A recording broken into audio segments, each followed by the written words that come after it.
especially. Recognize when you're raising your hand, when you click the little raise hand button. Okay, there we go. Be here to, All right.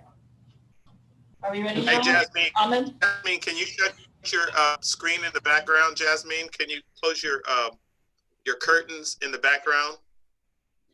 Hey, Jasmine. Ahmed? Jasmine, can you shut your screen in the background, Jasmine? Can you close your curtains? There's a little echo there.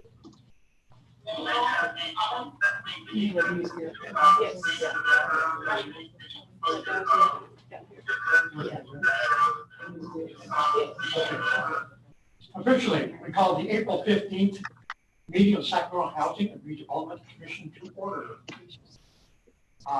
Tonight, we will be broadcasting live on YouTube, and if anyone wishes to make public comments, they may do so during the meeting at publiccomment@shra.org, and the agency clerk will be receiving those emails during the meeting. We request all staff and participants to keep your mics muted unless you're speaking, and also we're using, I should have read this carefully before I started reading it. I already said use the raise hand feature if you want to talk. And we're using Zoom in accordance with the new laws regarding the Brown Act, so I think we're all good. And we've already noticed that Jasmine Asami has joined us for the first time tonight. With that, roll call, please. Alcalay? Unmute for your roll call. Here. Alcalay? Here. Boyd? Here. Morgan? Here. Nunley? Here. Osmany? Here. Sajabu? Here. And Starks. Here. And you have a quorum. Okay, thank you.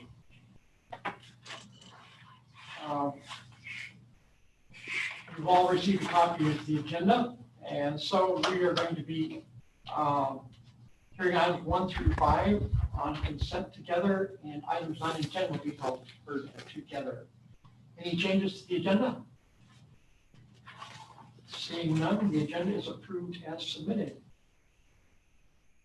Anyone interested in submitting public comments, please email publiccomment@shra.org.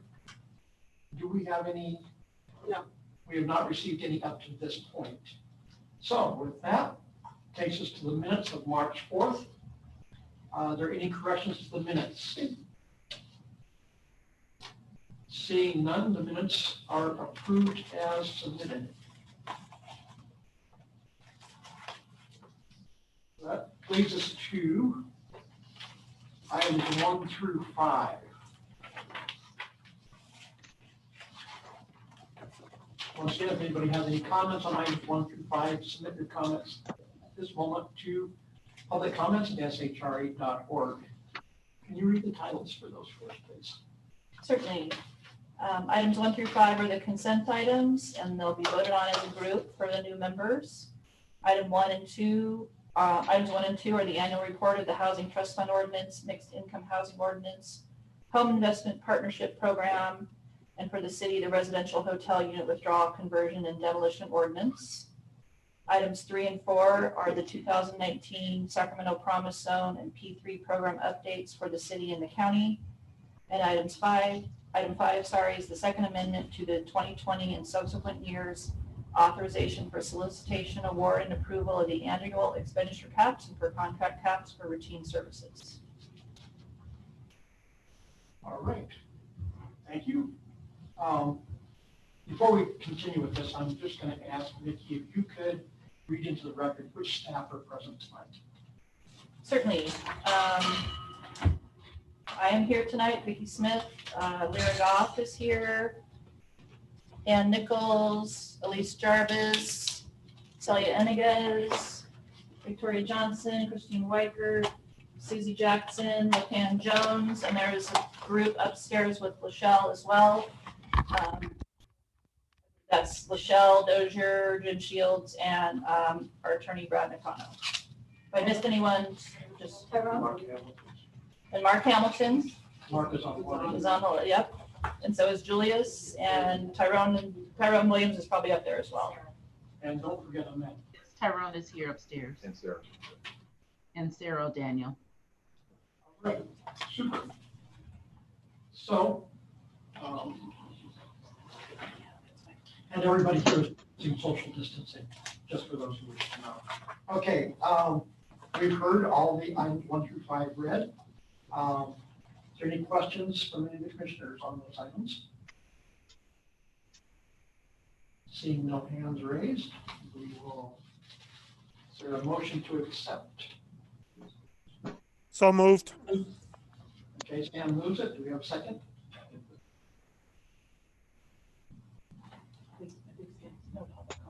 I'll second it then. Sam held up a 2. And he was on the motion. Oh, okay. I'll second. I made the motion. Michael Okay, made the Michael motion. made the motion. I seconded it, but my mic was muted. Yeah, do we unmute or do we raise our hand?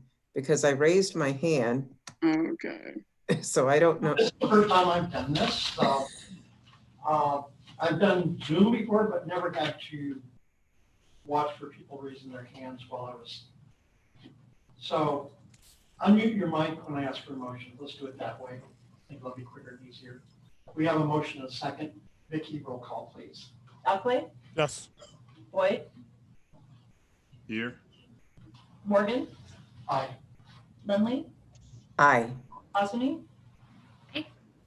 Sajabu, Aye. and Starks. All right. Motion carries. Thank you. That Hey, takes- Gail, just a point of order. Before you do something like that, you should say kind of like unmute your mic and then make your, just, it would help us in advance. Okay, I'll try to remember that. All right. Thanks, Sam. No worries. So we will go on to our first business discussion, item number 6, Marisol Village Project Loan Commitment and Choice Neighborhoods Funds to Marisol Village Block D City Report. Are we doing the report with that? City and the county. 6 and 7 together.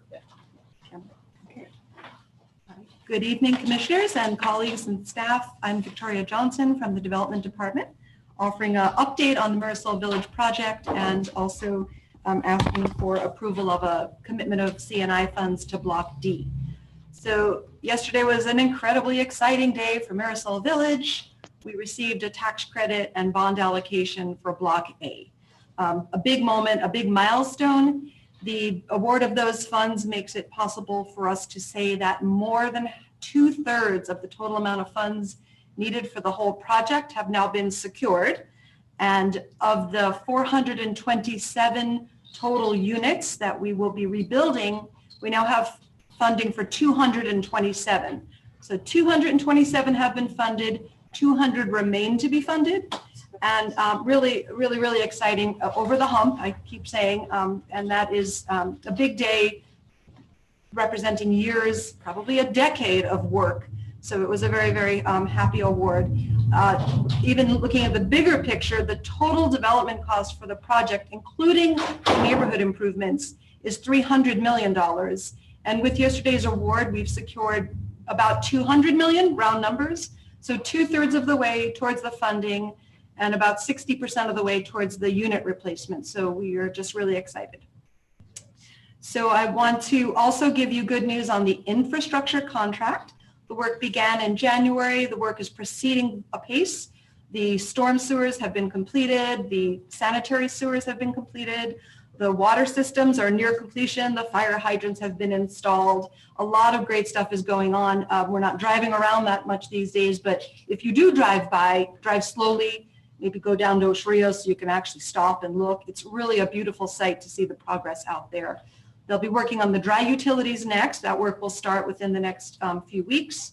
And then they're actually going to start doing the subgrade and building the roads. So the schedule for the site work is to be completed by October. We've been very fortunate, although we love the rain, the dry February and March have made it possible for us to really not skip a beat. The work out there is tremendous, at a tremendous pace. So really exciting. If you're really obsessed with the site work, we actually have a camera out there And if anybody's really interested, we can ask that link to be sent to you. You could, just like they have Eagle cams, we have a site work cam at Marisol Village. So really, really good news all the way around. So we have discussed previously that we received a park grant. So that those funds will make it possible to build the park and the garden. Block B and E are on schedule to close by the end of May. Despite the circumstances in the community at large, we have not been told that there's any delay from our lender partners. So we do plan to close the first loan and commence the vertical construction of the first units in June. Close the loan in May and start construction in June. So just good news all the way around, and just reminding everyone of the dates. If we start construction for the units in June, that people will be moving in by the end of 2021. So big things happening out there. So tonight's item is a brief request to commit the last of the CNI funds to Block D. Block D is the upper right-hand corner of the site if you're looking at the site plan, and it will be the last phase that we build. We're going to build BE, then A, then C, and then D will be last. And we do not yet have a clear financing plan for Block D. It will be the last project. We have in our report proposed that we will participate in the state's mixed income program. When we wrote the report 2 months ago, that seemed like a really great idea. It seemed like an opportunity to bring in more soft funds and a clear path to develop the site. Again, because of what's happening in the community, it is not clear if that program will be refunded. Most of the funds for 2020 have already been committed. We had assumed, and everyone had assumed, that it will be refunded for 2021. That may still be true, but we are asking for the commitment of the CNI fund so that we're ready to go should that mixed income program be refunded, recapitalized, and we will, with the commission's approval and then with the following governing board approvals, we will have the up to $2 million commitment letter kind of ready to go if we need it. But we will not be using it, of course, until we come back with the final presentation on the project, and we'll keep you posted as we go along. So if there are any questions, I'd be glad to entertain them.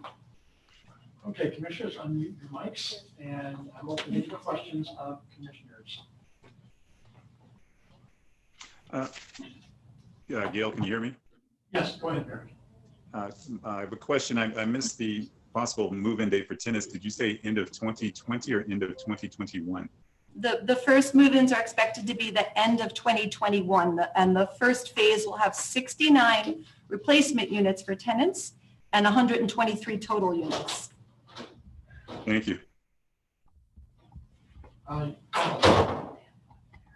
There's a lot of noise in the background, like slamming doors and all that. Does anybody hear that? Is that in the? That's there. All right. Question for you. The coronavirus, is that going to give us any delays, any issues, concerns? I know that construction is deemed essential, but what are we forecasting in terms of both money and other issues that might arise out of this? Until this time, there has not been a significant impact. I should say there's been almost no impact on Block B and E.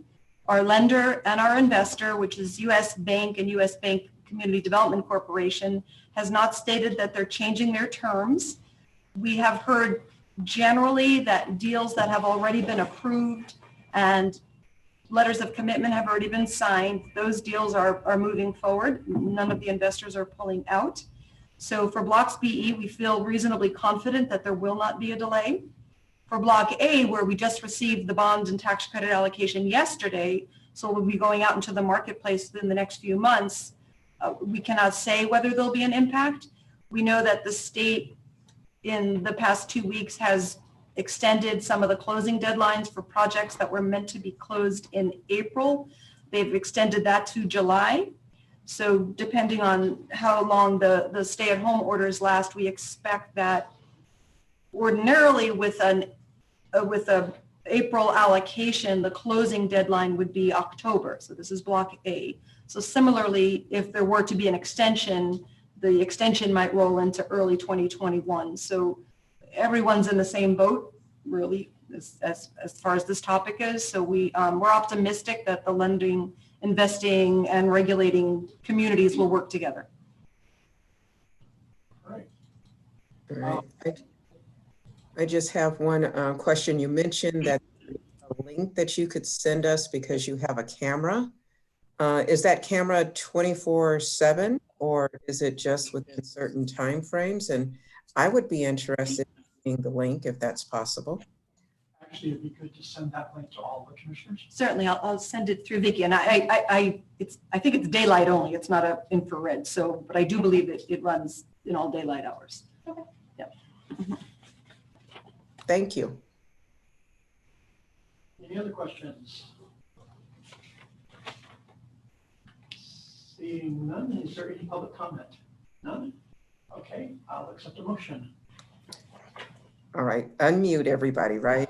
And then I make a motion. Still motion, second? I'll second. Mr. Jago is a second. In. With that, Vicky, roll call. Alkalay, Yes.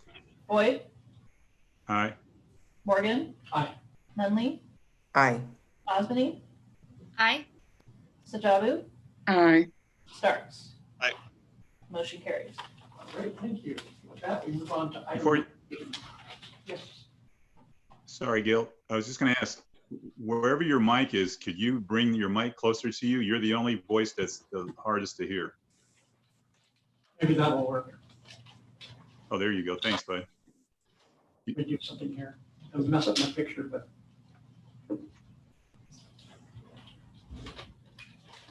There. Got it? Too many things in front of me. Okay, with that, we move on to item number 8. Can you read that first? You want me to read that? Yes.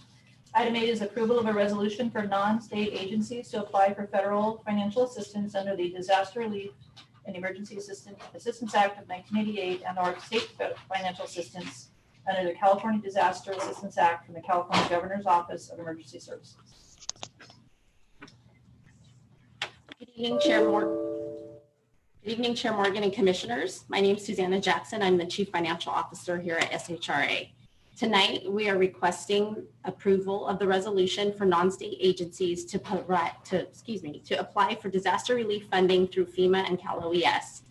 As you know, the COVID-19 pandemic has caused agencies the need to take proactive measures to ensure the safety of our residents and our employees. The funding available through FEMA will allow the agency the opportunity to recover eligible costs. We ask for your approval for the Cal OES resolution to allow the agency to move forward. This concludes my very brief presentation, and I'm available for any questions. Okay, Commissioners, go ahead and unmute, and any questions, any technical questions on this report?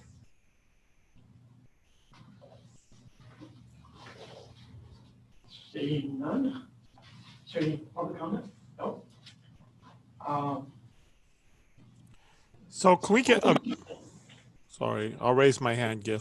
If I look away and I'm reading, I can't see you raise your hand, actually. I can't see the chat if I'm looking away.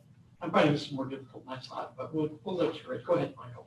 All right, so can you guys give staff give us an update on how many people we have working remotely, just kind of the overall status of how we're responding to the stay-at-home order? I know we're deemed essential in some areas, but can we get like an idea of what's going on here? And the federal government is not stopping any of our funding, I would imagine.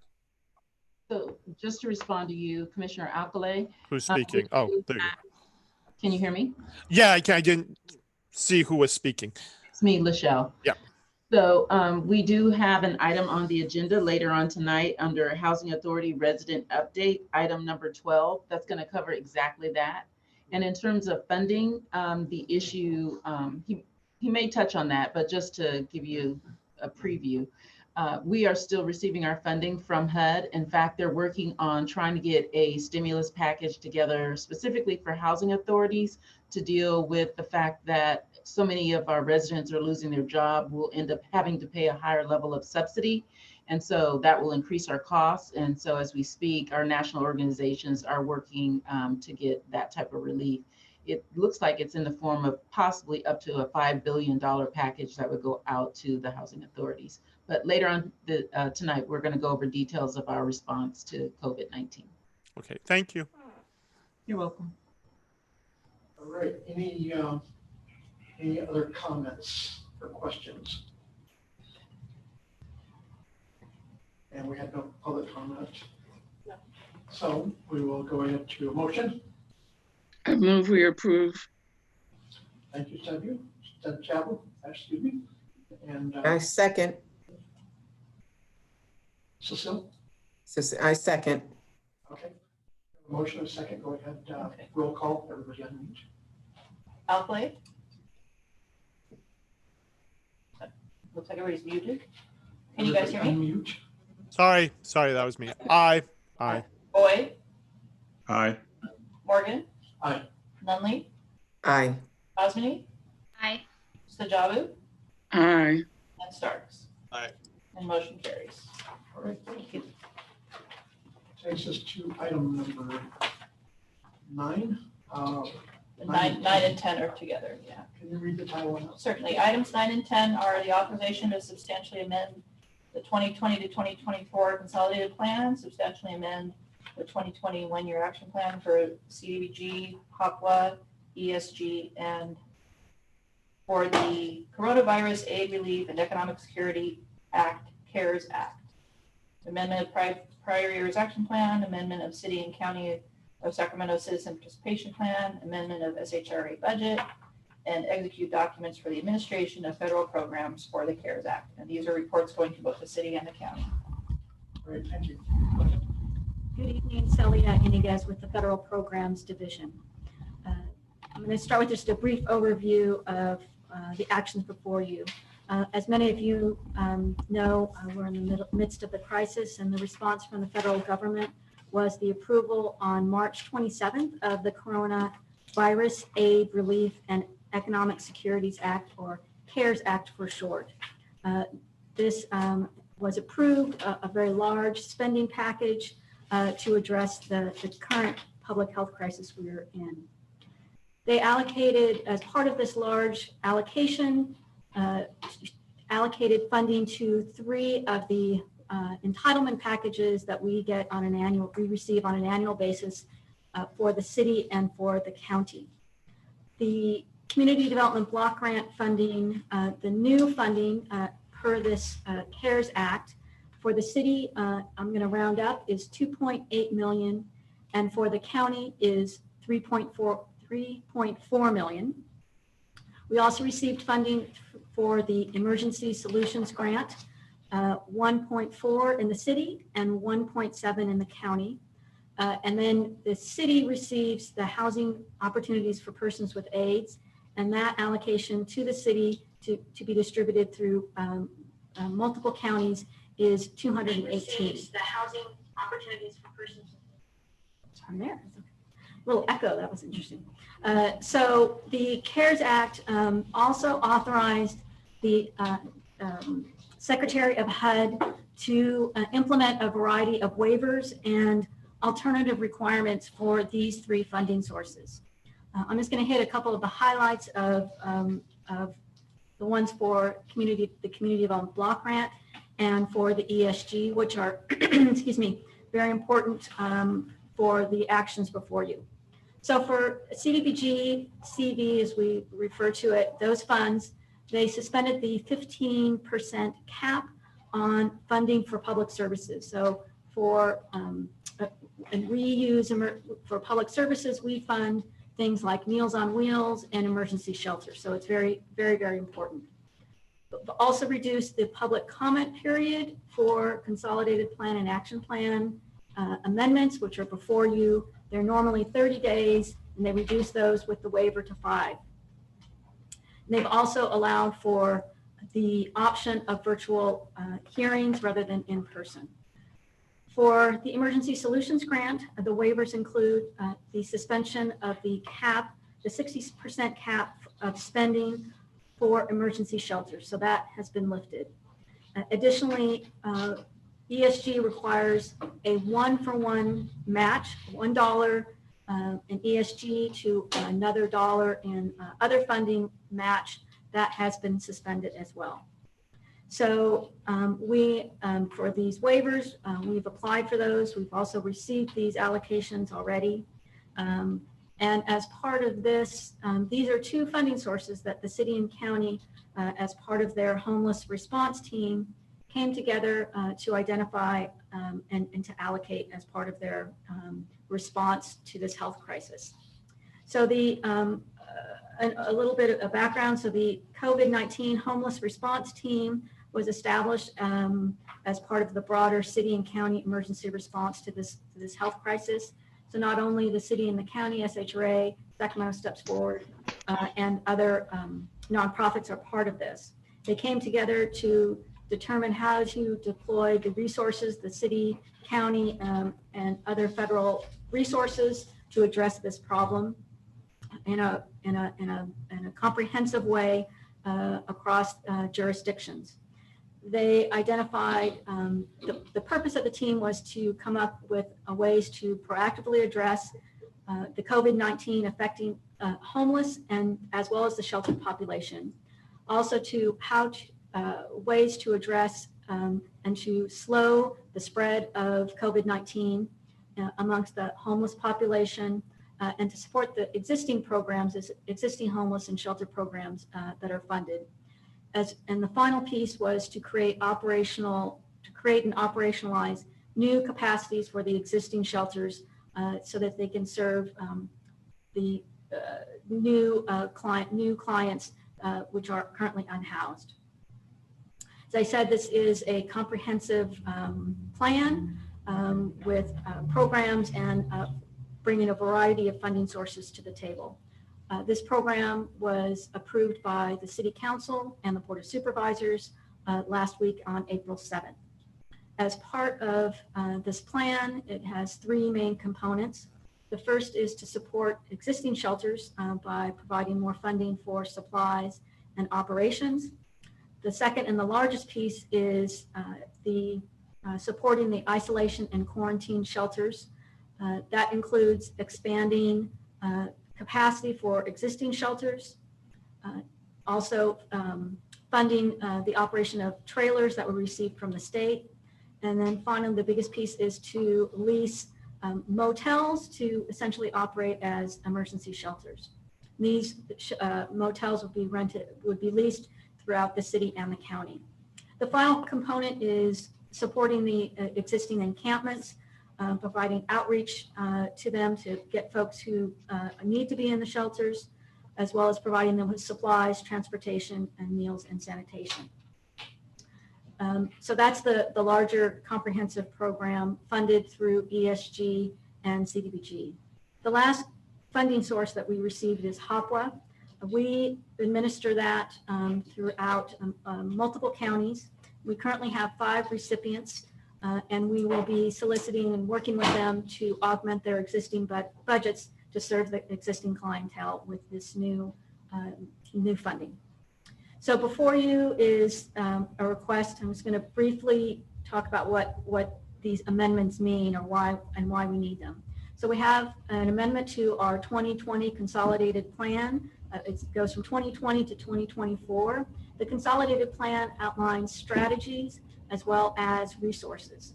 So we've amended it to add these new resources, over $9 million, as well as a goal to spend our resources that we receive for disasters. So that, you have to have goals. There always has to be a goal that is consistent with our proposed programs. So that was necessary. Secondly, we're amending our action plan for both the city and the county for these new resources and allocating those to programs in both the CDBG and ESG and also on HOPWA.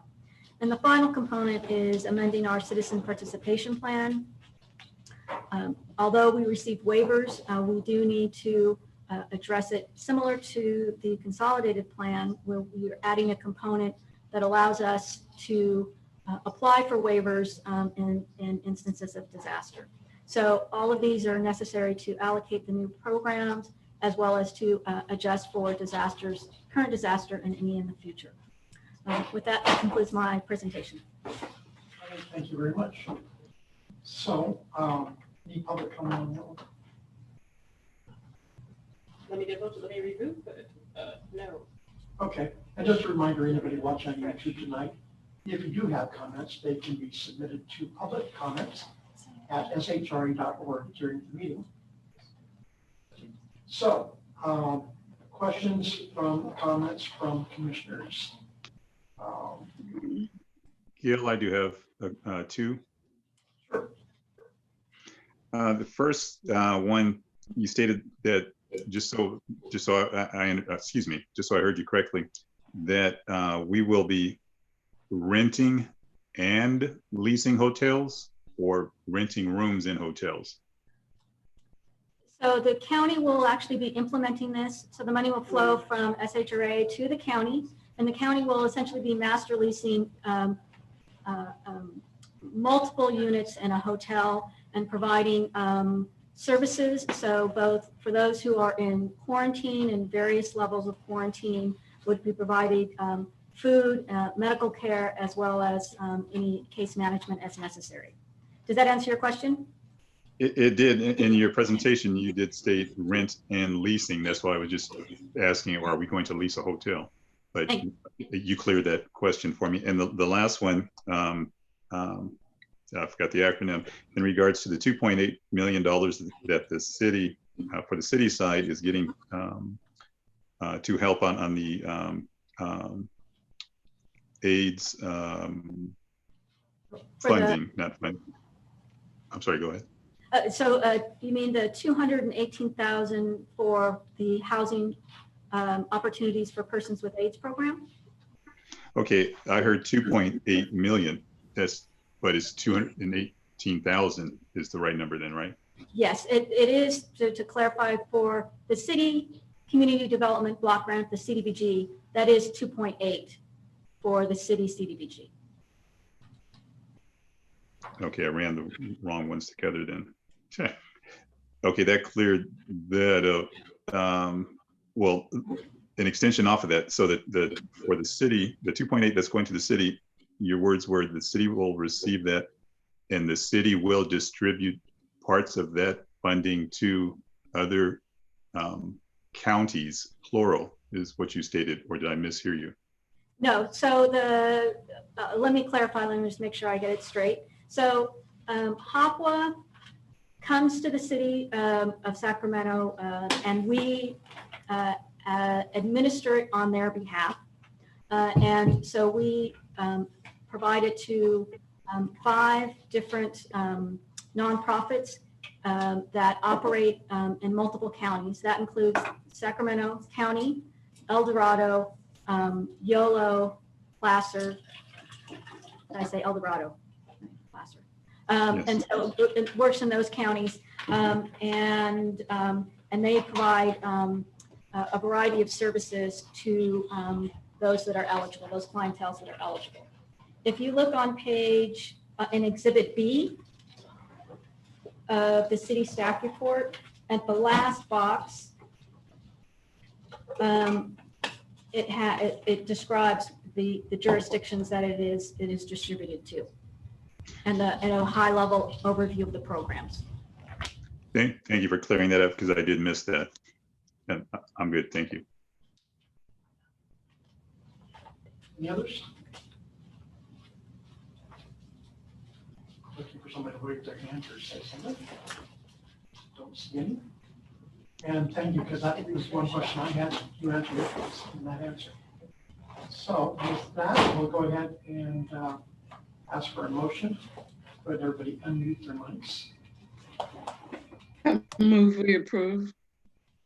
You have this motion and second from I'll second. Cecile, second. Roll call, please. Okay, Alcalay, Aye. Boyd, Aye. Morgan, Aye. Nunley, Aye. Osmany, Aye. Sajabu, Aye. Starks. Yes. Motion carries. All right.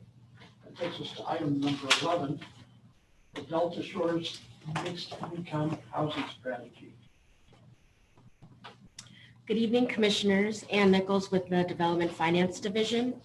A revised mixed income housing ordinance was adopted by City Council on November 1st, 2015. The ordinance requires residential projects to contribute toward the construction of affordable housing. The obligation can be satisfied through the payment of housing impact fees, land dedication, construction of affordable housing units, or a combination of these options. Over the last 4 years, SHRA has worked with city planning staff and developers on 5 master developments. They range from building affordable units to land dedication. Delta Shores is located in the southern portion of the city of Sacramento. The map is on the last page of the report. MNH Realty Partner 6, as the developer, is proposing a mixed income housing strategy to dedicate land to SHRA. As seen on the map, planning areas number 2 and 3 have 15.89 net buildable acres to accommodate 429 affordable housing units. These planning areas are located within a quarter of at least 3 of the following planned amenities: public school, public park or recreational facility, transit stop, and/or grocery store.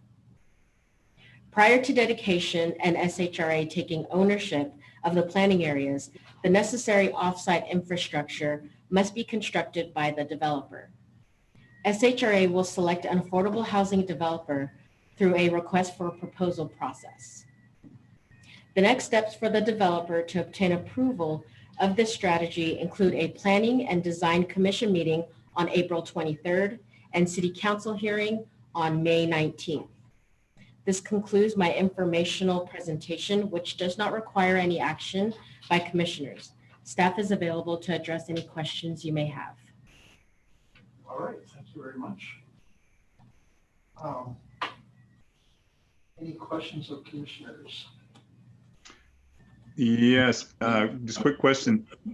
Do you know how long ago they started the community outreach in regard to the Planning Commission meeting coming up on April 23rd? I'm not sure about that, but we can get that information to you and we'll send it to Vicki. Okay, curious. It's the first time I'm hearing of it, and I live around the corner. Thank you. Any other questions?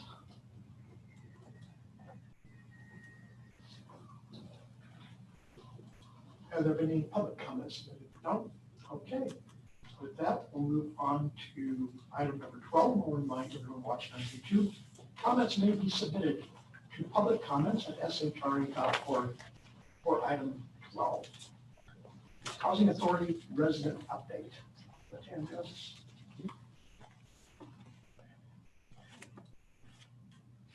Situated here. Good evening, Chair and members of the Commission. My name is Latan Jones, Director of Housing. The Housing Authority of the City and County of Sacramento is working hard to make modifications to its programs in relation to the COVID-19 pandemic. We deem it very important and consistent with our mission to make modifications consistent with government leaders and health officials that help sustain the health and safety of the residents, employees, vendors, and community at large. On March 13, 2020, President Trump declared the COVID-19 pandemic a national emergency. And from that time, I guess since the inception of our general knowledge of the program, I believe back in November, the COVID-19 cases has increased tremendously. Worldwide, we have over 1.9 million cases of COVID-19. We have over 125,000 deaths that have happened worldwide. In the United States, we have over 605,000 cases. Okay, great. over 605,000 cases and 25,000 deaths. In California, over 24,000 cases, 731 deaths. And then in Sacramento County, we have about 739 cases of COVID-19 with 27 deaths. Essentially, the COVID-19 pandemic poses a unique threat to the health and safety of our low-income housing communities and requires a full-throated response by all of us to minimize the impact it may have on our resident communities. That stated, we are making adjustments to our programs to adjust to the needs and mandates in this time period. In accordance with the governor's mandate, and as already been stated earlier, SHRA is an essential agency. We have therefore instituted an approach where staff works both remotely and in office to assure our ability to provide critical services and keep our staff and residents safe. Our office hours continue to remain open 8 to 5 Monday through Friday. Our maintenance teams remain available 24 hours a day. However, due to the practices under this pandemic, our offices are closed to drop-in visits, and our maintenance are only relegated to do work orders that are emergency work orders in the units. And I just want to make sure it's very clear, we are continuing to take calls and resolve issues remotely, but we are minimizing face-to-face interactions to maintain social distancing. Some of the other actions that we are implementing, as I've already indicated, social distancing. We're limiting in-person interactions and meetings, allow residents to submit documents electronically or via mail, and conducting meetings via phone or other technologies like Zoom, what we're on. We're also posting in our property signs. These signs give directions with regard to the number of people that are allowed in certain areas. For instance, we have signs that are limiting the number of people that are in our elevators, the number of people that are in our laundry rooms, and some that are also gathering around in our lobbies and otherwise. We have closed our community rooms in our facilities, so we're really trying to make sure that we do not have gatherings in those spaces. We're also disinfecting our buildings as well. We're increasing efforts to clean and disinfect high-touch surfaces in our high-rise developments. And we're also asking our resident trainees, in terms of our janitors, to increase the disinfecting activities associated with their cleaning as well. We're also doing wellness checks. We're not trying to be intrusive to our residents, but we are calling our residents to check in on them, finding out if there's different things that they might need in order to be able to assist them in this very troubling time. And then we are increasing information and services. We're providing notices to our residents with information related to this pandemic. We are working hard to prepare FAQs in relation to the activities and the ways that we will operate now in this particular environment. We're also providing additional updates to our residents, and we're working with our public information office as we're trying to put information together and provide it in a variety of ways that would be compelling and informing to our residents. And then we're really excited about another initiative that we are working on, and that is meals to our vulnerable population, those that are considered to be at high risk. We're working with the mayor's partnering with the mayor's program, by which one program where there are actually about 5 restaurants that have gotten together and they are preparing some very delectable meals for our residents. And those meals are actually something that should last our residents about 4 to 5 days. In another program with Fresher Sacramento, we're also, we have them coming to the site providing meals 2 times a week with the same intentions of trying to make sure that at least 4 to 5 meals are being prepared for the residents.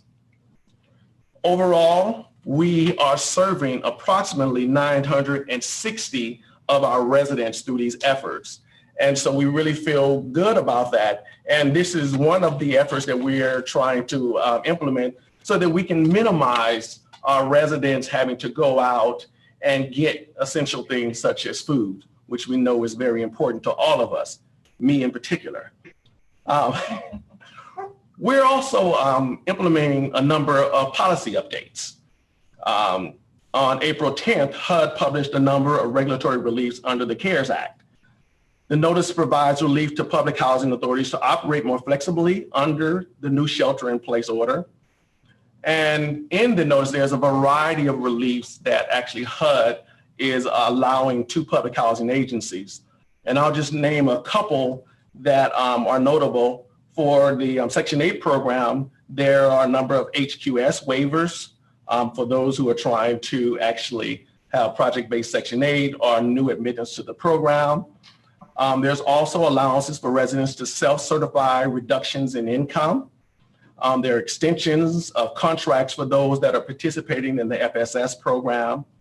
And there are waivers of EIV income verification for residents completing recertifications and or interims.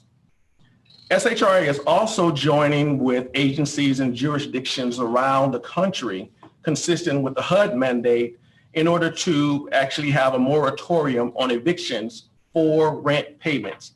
Now, this is not a license for residents not to pay their rent.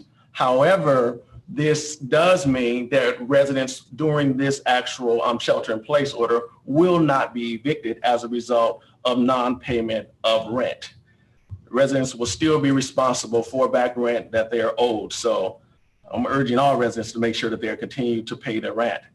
We're also encouraging residents to use the Rent Cafe program to actually pay their rent. Residents are allowed to be able to pay their rent via mail. They can drop their rent off in drop boxes that we have at the offices. But we would like to try to make sure that residents are able to stay within their properties. And so by utilizing the Rent Cafe program, they would be able to stay in their homes and pay their rent. And what we are implementing is during this actual shelter-in-place order, we are going to cover the fees for using for any resident that actually utilizes the online rent payment program. So that's one of the things that we're trying to institute in order to try to motivate residents to be able to utilize that program. And then we're also streamlining our process for residents to have rapid adjustments to their rent due to loss of income. Some residents were on flat rents, and we're trying to reduce the time frame and make it easy for them to be able to convert to income-based rent if their income has decreased as a result of the COVID-19 virus. And then we're also trying to make it easier for residents just to report those decreases in rent and be able to quickly have new rent calculations so that they will not be charged higher rents than they actually have income to support. In closing, I wanted to give this quote that I think is really, really relative to this time. And this quote is, "Coming together is a beginning. Keeping together is progress. And working together is success." Although these times are extremely challenging, and I want to add, we're not asking people to put their hands on top of each other, as this picture indicates, for some of you who are watching that. But what we are trying to emphasize is that collaboration and looking out for each other is the best defense to assure we all get through this very unsettling period. We want to thank our commissioners. We want to thank our staff who's working extremely hard, the mayor's office who's helping us with the meal service program, the residents that are binding together to support relief efforts for each other. More than ever before, the only way we get through this one is that we work together in unity in order to try to help each other. Thank you very much. I'm available if you have any questions. All right, thank you. I think I have to figure out how to unmute everybody there. Well, I unmuted someone. So, any questions from commissioners? I do. Yep. I think I do have a question, but I think somebody started before I did. I'll start with Cecile. Okay. Thank you. I really do appreciate the presentation. Thank you so much. In this time, of course, we have been extremely concerned though about the elderly.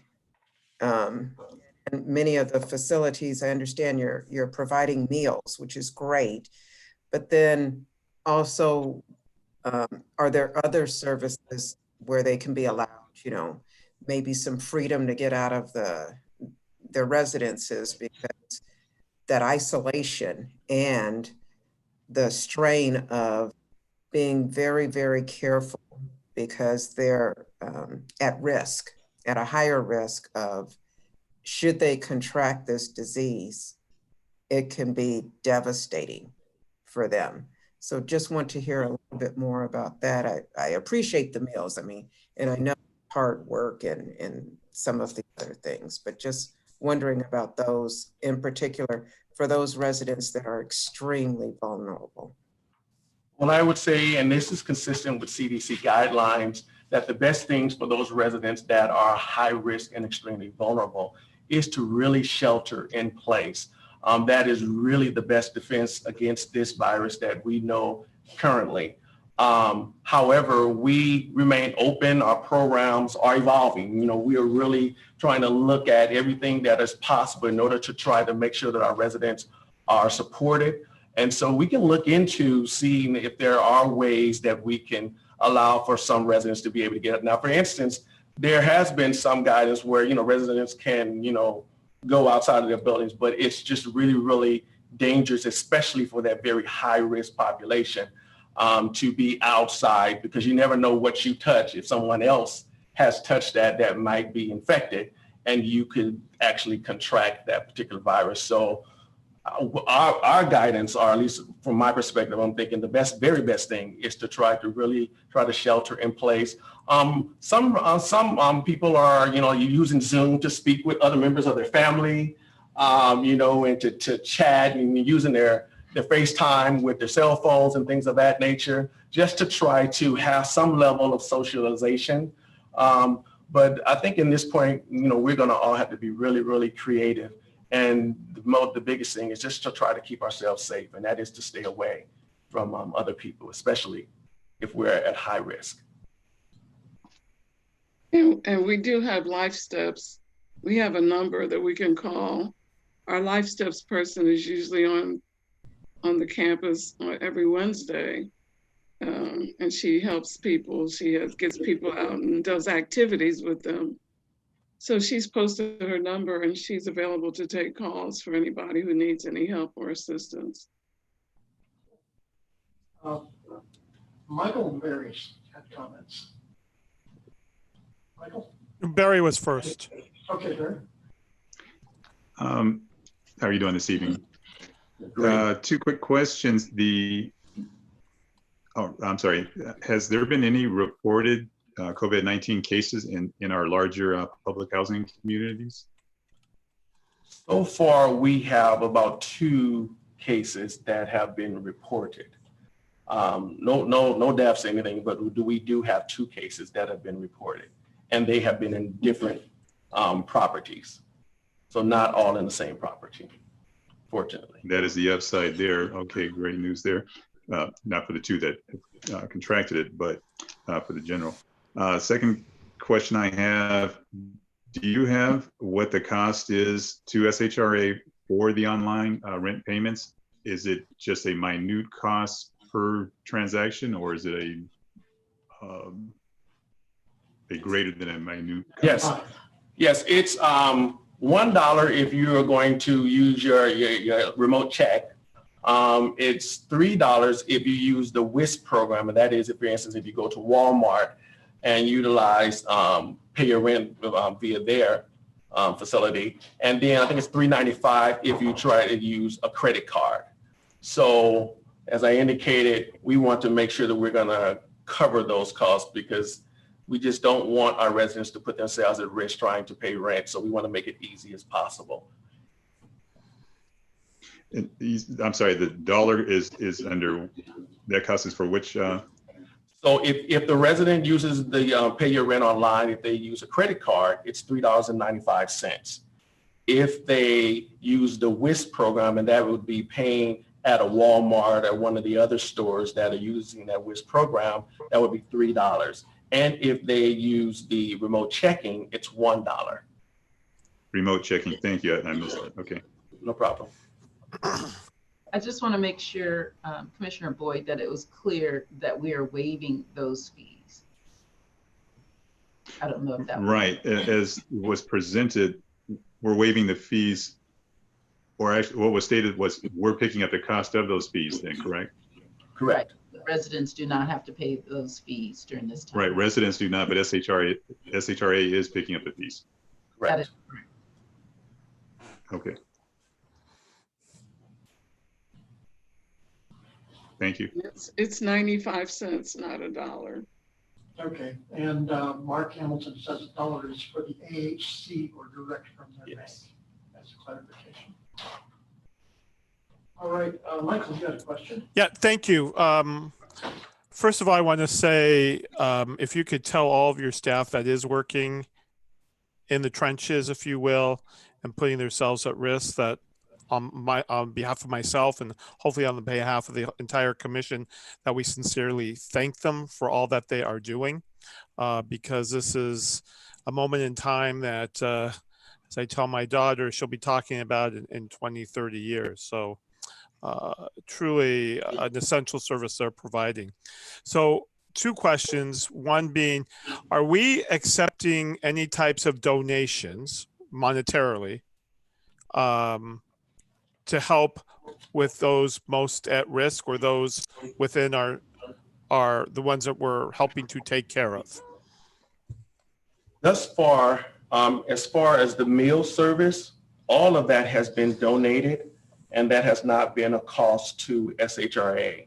And so those restaurants that are involved in that program and making that food, that's all donated, as well as the one through Fresher Sacramento. That's also donated. To my knowledge, I don't know of any other donations that we have received. However, I will say that HUD is working, I think, for public housing. This is throughout the country. They're trying to increase the public housing funds about $688 million. They have not yet put out information with regard to how much specific housing authorities will receive, but they are increasing funding to be able to help with housing authorities. And one of the things that they have done is that in this new relief information in association with the CARE Act, they are creating relief so that housing authorities have a lot more flexibilities as we utilize the public housing funds that we do have as a part of the general HUD funding. So, and I appreciate all that, but I'm actually more narrowing it down to our community for those who may want to donate through our nonprofit. Can we put that out there maybe on the website, and also acknowledge the restaurants, for, the other entities that are supporting our residents during this time, because we are coming into the critical crunch time where people may be running out of money and so forth. So if we could put something on our website or something, donate here to help, whatever, I would love to see that, and I would love personally to support that. So that's one, and I see your head shaking, so that's good. So thank you. And then welcome back, Sam. The second one is, that's right, I've been shutting my thing off all day. The second one is in terms of our staff at headquarters.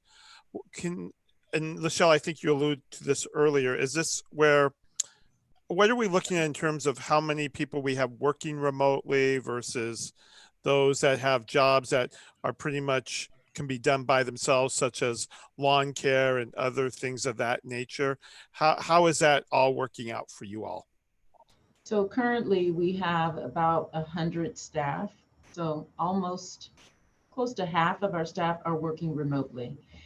The others are actually working at all the various sites, because we have many offices throughout the city and the county, and then in our housing choice voucher office, as well as this office. And we looked at them by classification in terms of their ability to work remotely. And then we also looked at them in terms of their if they've been here long enough. Some people are very new and haven't had the level of training where they can work independently. They're still in the under probation, and so very difficult to work remotely when you are just learning your job. But those who have been with the agency, we did everything we could to push as many jobs out to telework as possible. The teleworkers also do come in and spend one day in the office, and that's usually to touch base, get files, information they need. But it's working out quite well so far. And have we have any employees that have that you firsthand know about who has unfortunately been touched by the virus, or are we all still straight and narrow with the health of our employees? Well, that's sensitive medical information, but if there is a situation where someone has come into contact with a resident, that is information that I communicate to the commissioners as well as all the elected officials in a letter. So. Okay, thank you. And then just to follow up in terms of the donations that we are receiving from the different hospitals, that really has been coordinated through the mayor's office. Which he did do a press kind of event and highlighted those restaurants who were participating. And really it's the mayor's office that has helped there is a cost, there's a nominal cost that is offset by funds that he has made available. But it is, as Latan mentioned, free to all of our staff. And I think that we have retweeted that on our social media, but I'll double check again with our PIO. In fact, I know that we did put it on our social media, but we'll check in on that again because it's a great program and the residents have been very appreciative. I'll second that. I happened to be the recipient when I was out at the Comstock of a very good meal. I'm not sure where it came from, but it was nice. It was good. I made it. That one meal they served there, I managed to stretch it into 4 of them. So. Yes, they do give hearty portions so that you can, have more than just one meal. Any other questions? Well, I think, and let me just thank Michelle and her team. This might be an opportunity for us to kind of be a resource gatherer of resources that in these times would help our residents. I sent over to Lachelle and I spoke to her PIO. SMUD's not cutting anybody off because of their inability to pay. And there are a number of other things that SMUD and other companies are doing in these times to help. And so it might be, Mr. Chair, a good opportunity for us to kind of, and I guess this may, Lachelle, you let me know when this is kind of moving out of, the policy area into more of a, staffing. But those kinds of resources, people are dealing with high levels of anxiety because they're not able to pay their bills.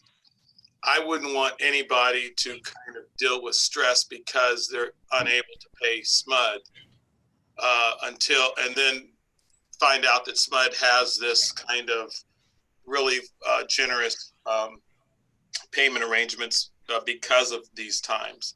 So, I mean, SMUD's just one company, but there are a number of other companies that are doing things like this. And it might be, again, this is probably out of the policy, out of where we need to concern ourselves, but I think it might be helpful to some of our residents to know.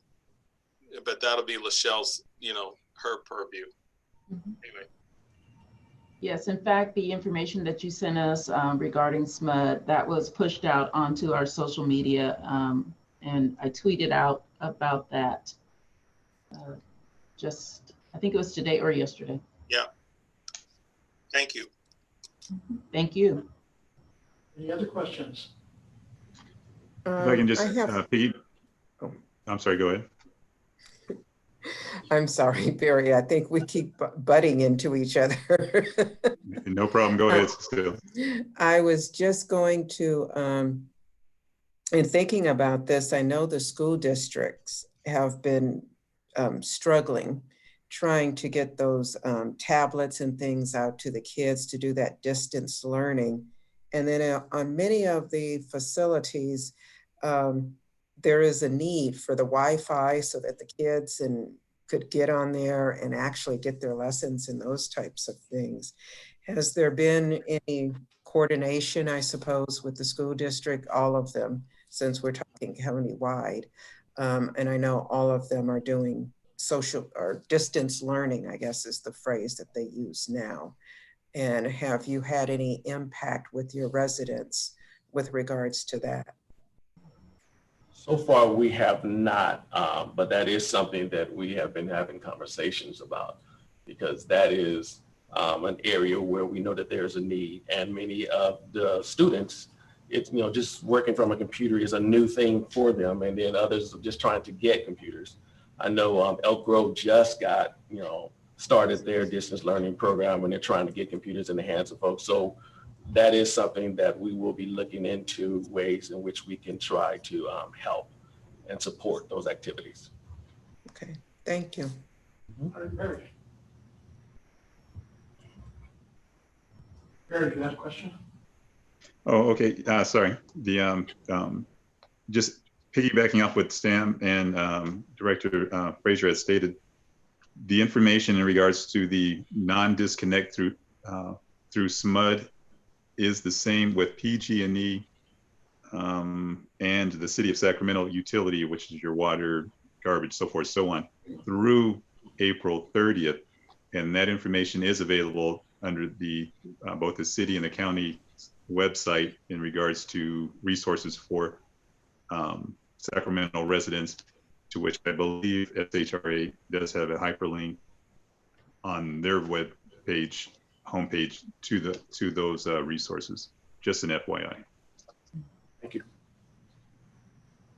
I will just quickly mention that there is a page that SHRA has out that lists a whole list of resources that are available. And that's also been posted over onto the RAD's website for residents. So there's a lot of communication being done. Hopefully it gets to the residences. And ours is through May 30th too. SMUD is. Okay, any other questions?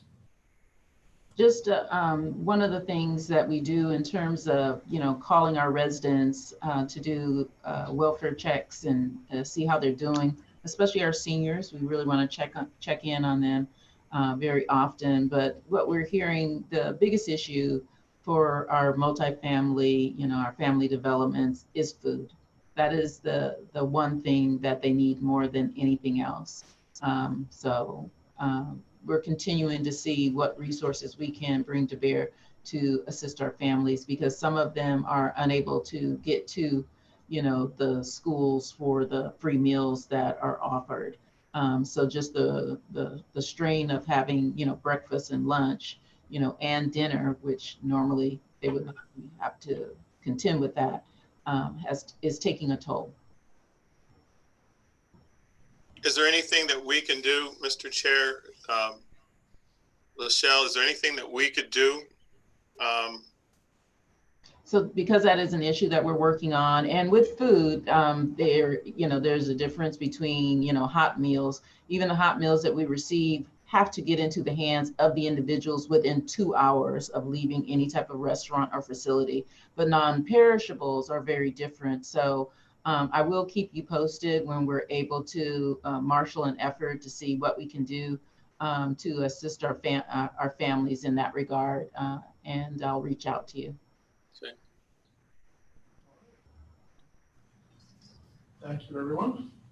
With that, we'll move on to the rental. Item 13, the rental assistance demonstration, Rad Pilot project. Can everybody hear me okay? Am I too loud? Okay, great. I'm going to share my screen here.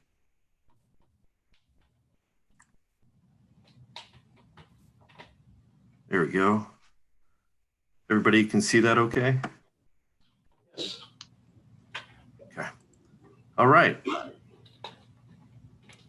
So my name is Mark Hamilton. I am the RAD project manager for SHRA, and I'm going to give you guys a quick update on where we're at with RAD, starting with the Rad Pilot. Just to summarize, the Rad Pilot is a 124-unit scattered site project with 6 properties throughout the city and county of Sacramento. We have our city properties listed here at 1043 43rd Avenue, 4921 Folsom Boulevard, and then in the county, we have Perry Avenue, Elk Grove Boulevard, Willerga Road, and El Paraiso. So we did experience a delay of closing for Rad Pilot. We were originally set to close February 20th, 2020. We had all worked hard with our lenders, investors, and HUD to get to our closing date. But unfortunately, during negotiations with our general contractor, we failed to reach an agreement. And unfortunately, that meant that the general contractor, GC, elected to walk away from the project. And without a general contractor, we can't proceed with the project. So we had to go back out and re-procure a GC through our procurement process. This may lead to an increase in closing costs, and that's really going to be determined with future interactions with our closing team. In addition, we may need to complete construction over a 2-year period rather than a 1-year period. So on the next slide here, you can kind of see the proposed timeline for the replacement GC. The good news is that we did have a very healthy response to our solicitation. As you can see, we went out immediately in February to go back out to get that GC back in place. We had a pre-bid meeting on the 27th of February.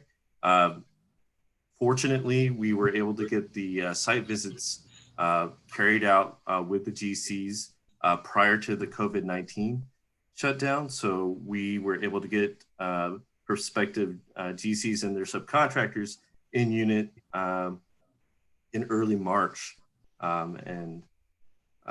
We were able to kind of meet the somewhat aggressive timeline that we had for procuring and getting a new GC in place.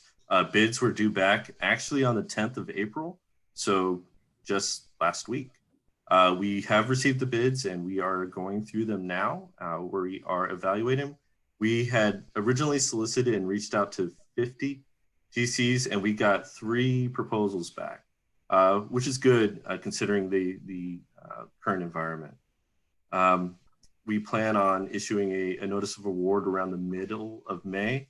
We kind of have to evaluate the bids and then present them to the SHRA board, or present the number 1 selected GC to the SHRA board.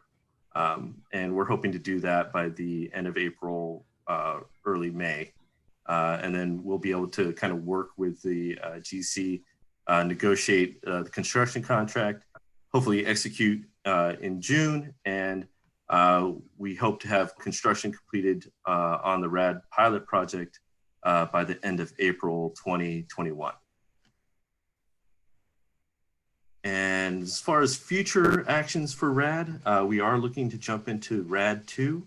Not a super creative name, but it is the next in the Rad pipeline here. We're going to be looking at Central City next. And we're going to actually split Central City up into 2 phases so that we can be competitive for the 9% LIHTC applications. But the first phase is going to consist of Capitol Terrace and Edgewater. And we are actually working on pre-construction right now. That means like compiling all of the reports, putting together all the numbers, developing scope so that we can have that, so we can develop a financing plan. We can get our LIHTC application in early next year. And as you can see on the chart here, we'll be working due diligence with our financial partners from the middle of 2021 through August 2021 with a planned close date between August and October of 2021. And then we're anticipating construction from November 2021 through December 2022. And then we'll be moving right along to Big Trees, Comstock, and Pine Knoll. Oops. Didn't mean to advance that there. It's going to follow a similar path and timeline, just 1 year out. So we'll be actively working pre-construction on the next project as we are kind of going through like the due diligence on the next project coming up. So we'll be working pre-construction to phase 2 at the same time that we're doing due diligence on phase 1. So we're going to have our hands full here at the agency, but we are very optimistic about our timeline with the RAD projects. And that concludes my presentation. I'm available for any questions that you may have. All right. I'm waiting for my screen to come back. There. Okay. Questions of commissioners?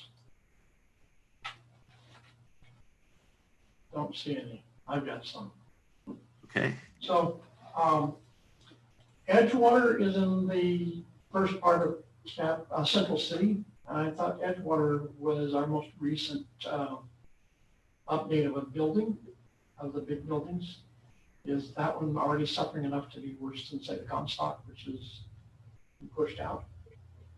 It's not a matter of if the building is suffering enough. We actually met with our financial consultants, and we did a review of what programs or what buildings are going to be most competitive to receive funds under those 9% ultra competitive LIHTC deals. And the way that it kind of broke out was Edgewater, and partnering that up with Capitol Terrace is actually a more competitive package than if we were to package like Comstock or Pine Knoll with Capitol. And the way that the dollars kind of play out, if we can get the construction numbers right, that's a zero gap project, meaning no additional funds would have to come into the project.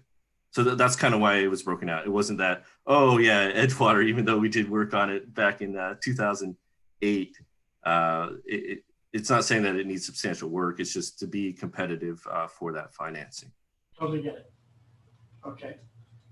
Other commissioners? Well, I'm glad you're moving ahead with it, Mark. I don't see any other questions. I don't see hand waving. Any public comment? No public comment came in. So with that, we'll move on to the executive director's report. You're muted still. There. All right, good evening, commissioners. Just a couple of quick things. First of all, I want to make sure that we recognize our newest commissioner, Jasmine, or is it Jasmine? You had it right. It's Jasmine. Jasmine. And we're really excited to have her on board. She is representing Supervisor Don Natoli, who took his time, and he said that he was going to look far and wide for a really, really great commissioner, and he came up with Jasmine. So excited to have you on board, and welcome to the commission. This is kind of very interesting. Our first meeting you joined is via Zoom, but yeah, it's great to have you on board. Thank you. It's great to be on board. All right.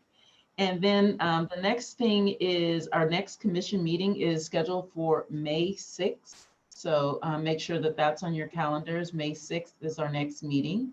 And then just wanted to get some feedback from the commissioners in general about, you know, how the technology and how did everything work as far as the Zoom meeting is.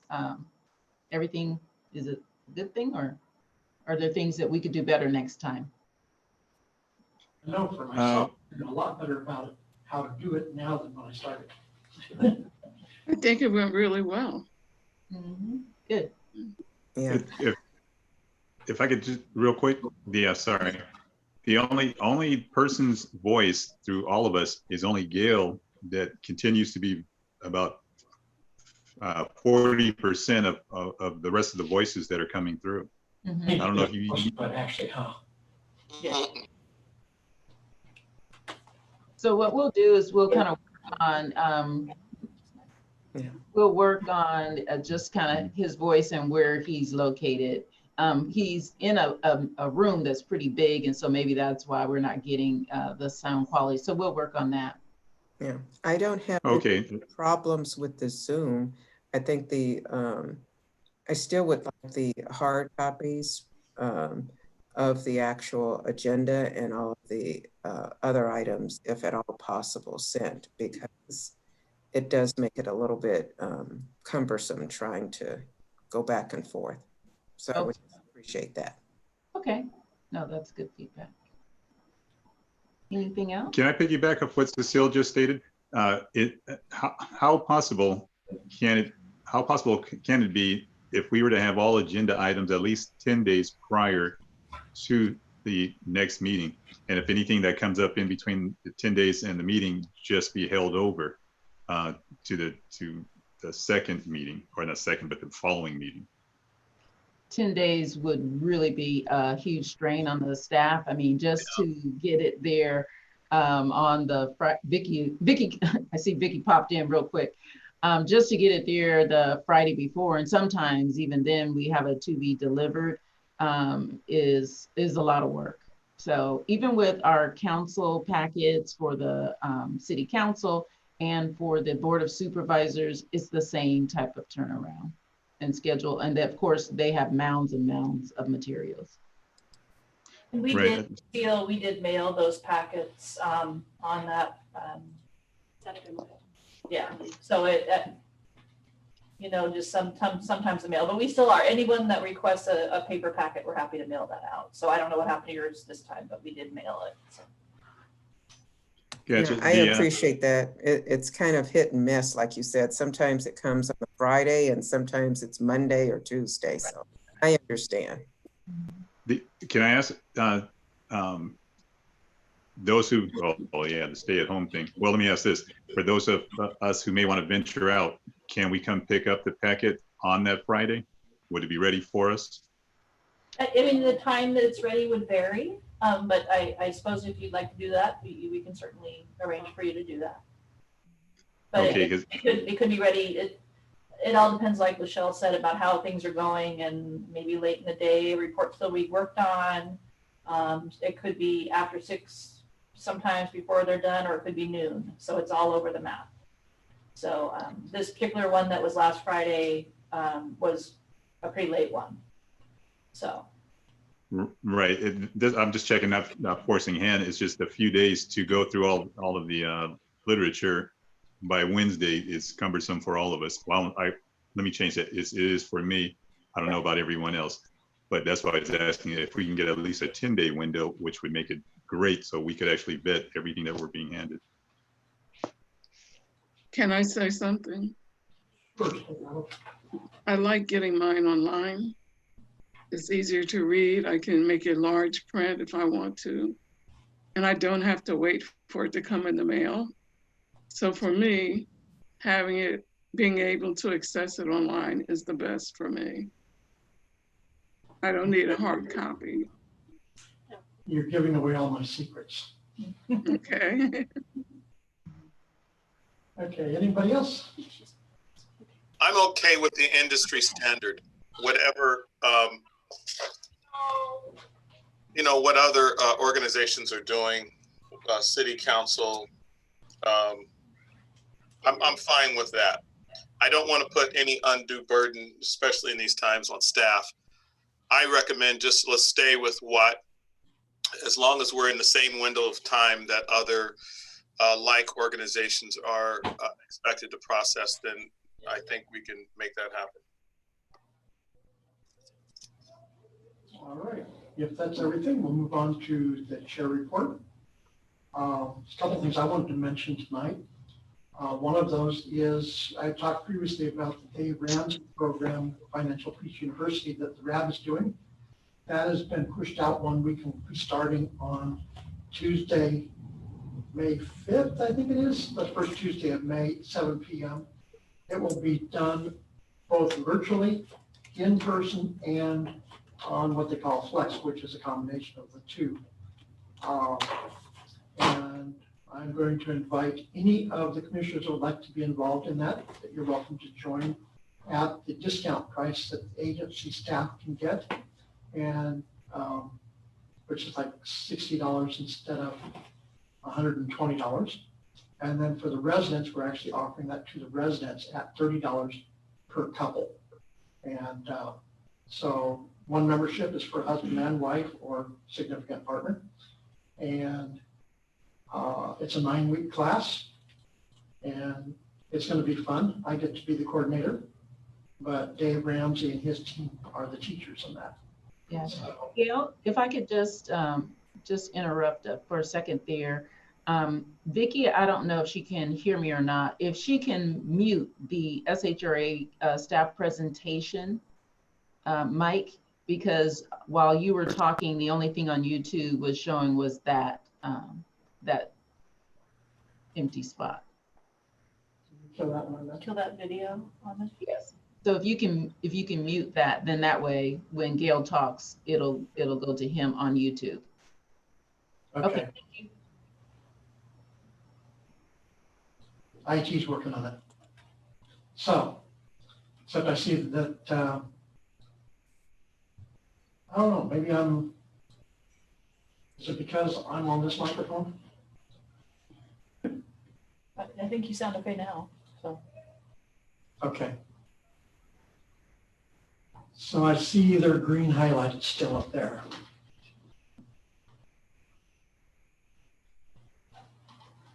Noisy gears, unplug the camera, that'll work. So, we'll make sure we fix that for next time. yeah, another thing that I wanted to mention along that line while I was talking about this is lighting makes a difference. So each of you, as you're looking at how you look, you being lit up with versus the background is a good thing, like I'm going to do right now. If I sit in front of a light, it messes things up. Just you know, if you're paying attention to those things. And I'll talk to Vicki about something we could do in this room if we have to do this again about lighting that would make it much better. So those are the only things I had. I'll open it up to comments, events from commissioners. Gail, I'm sorry, I missed. What is the course that you were mentioning?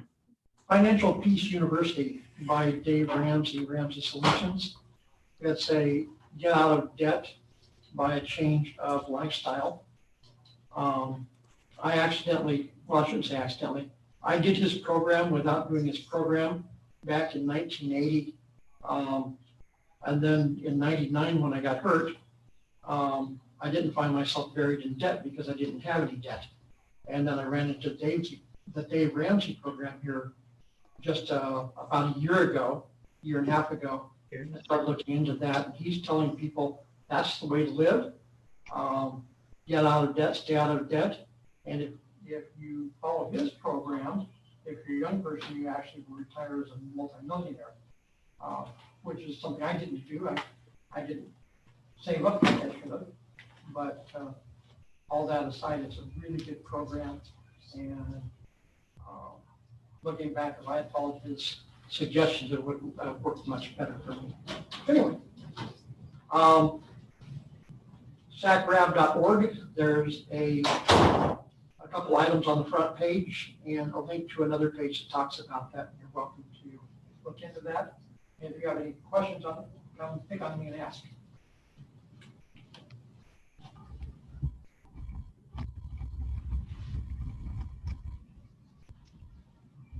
See some things change. I don't know if okay. Anything else?